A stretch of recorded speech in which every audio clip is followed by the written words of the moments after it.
Udah lagi. Nah.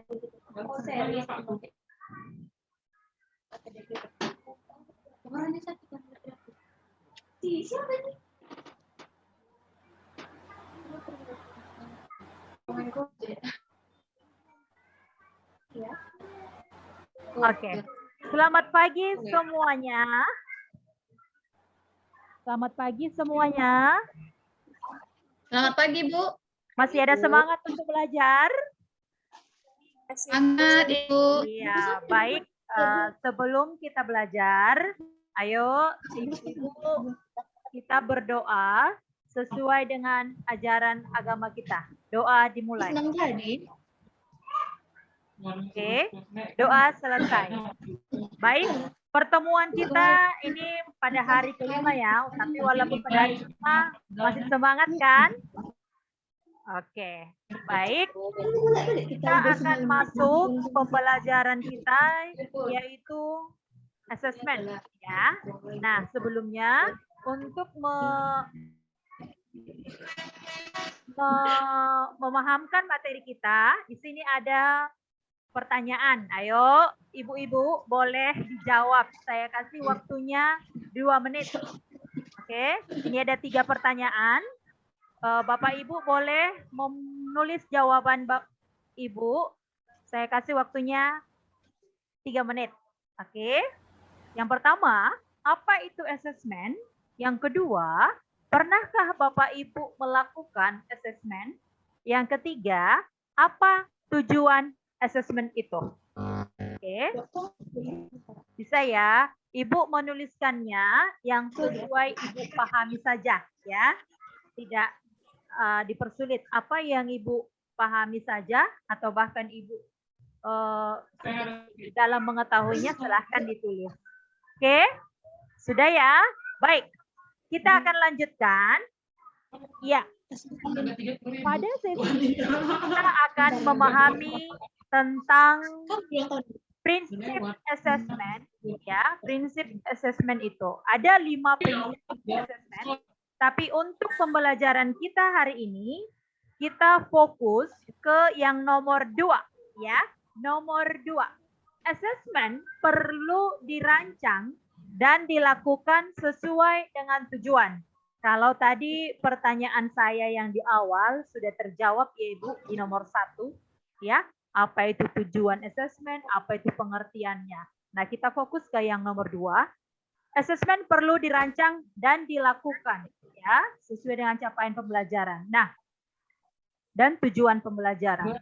Assessment itu terbagi 2 ya. Terbagi 2. Yang pertama,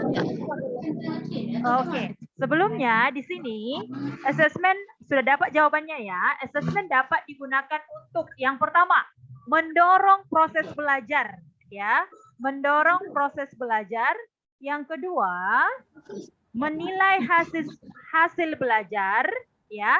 Yang ketiga, menentukan kebutuhan belajar dan membentuk program pembelajaran individual. Nah, itu dia ya. Nah, selanjutnya assessment itu perlu mengacu pada capaian pembelajaran atau yang kita kenal dengan CP ya. Baik. Jenis assessment ada ya, yang pertama assessment diagnosis ya. Yang pertama assessment diagnostik. Terbagi 2 lagi, non kognitif dan kognitif. Kalau dikatakan non kognitif ini tidak seperti yang menyulitkan. Ini hanya kita menggali kondisi, gaya belajar, latar belakang keluarga ya. Itu tadi ya, yang pertama kesejahteraan dan sosial emosi siswa. Aktivitas siswa selama belajar di rumah.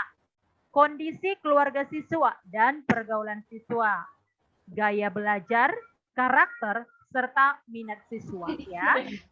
Mungkin ini sudah biasa kita lakukan ya Ibu-ibu. Pada kurikulum sebelumnya kita pasti sudah biasa mendengar yang namanya ini. Cuman ada yang terbaru namanya tes ya non kognitif. Kalau kita biasanya mengenal dengan namanya apersepsi ya, apersepsi. Oke?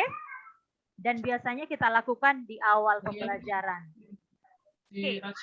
Nah, selanjutnya asesmen diagnostik kognitif ini bertujuan mendiagnosis kemampuan dasar siswa dalam topik sebuah mata pelajaran ya. Nah, ini biasanya dilakukan berkala, pada awal boleh, akhir setelah guru juga selesai menjelaskan boleh ya. Selanjutnya, asesmen diagnostik ini bisa berupa asesmen formatif maupun asesmen sumatif. Ayo ibu-ibu, tahu bedanya asesmen formatif dengan sumatif? Kalau asesmen formatif ada proses pembelajaran, Bu. Iya. Dan kebalikannya ya, asesmen sumatif. Sumatif di akhir pelajaran. Iya. Ternyata ibu-ibu sudah membaca modulnya ya. Ya, asesmen formatif dilaksanakan pada proses pembelajaran dan sumatif dilaksanakan pada akhir pembelajaran. Nah, untuk pelaksanaannya ini dalam kegiatan kita proses belajar mengajar, sebaiknya formatif itu dilakukan lebih banyak daripada sumatif. Itu yang paradigma yang harus kita ubah. Kalau selama ini kita itu lebih berfokus pada sumatif, namun untuk kurikulum sekolah penggerak ini kita harus menghargai proses. Artinya kita bisa melihat perkembangan anak itu dalam proses pembelajaran, yaitu melalui asesmen formatif. Karena apa, ibu-ibu? Jika prosesnya baik, pasti hasilnya juga baik. Jadi kita harus mulai saat ini kita harus berubah ya, kita berubah mindset kita ya, jangan kita berfokus pada asesmen sumatif. Kita harus menanamkan assessment as a learning, assessment for learning, dan assessment of learning. Dari ketiga itu, yang perlu kita tanamkan itu yang assessment for learning dan assessment as learning. Oke. Nah, untuk pembahasan selanjutnya kita akan dalami lagi nanti ya ibu-ibu. Oke. Nah, kira-kira dari penjelasan saya ibu-ibu sudah mulai paham ya apa itu assessment. Sebenarnya ini sudah biasa dilakukan ya. Benar nggak ibu-ibu? Benar, Bu. Oke, baik. Di akhir pertemuan kita ini, nanti saya akan kasih tugas, baik itu tugas kelompok dan tugas mandiri untuk mengeksplor lagi kemampuan ibu-ibu. Oke, di akhir kata saya ucapkan terima kasih. Oke.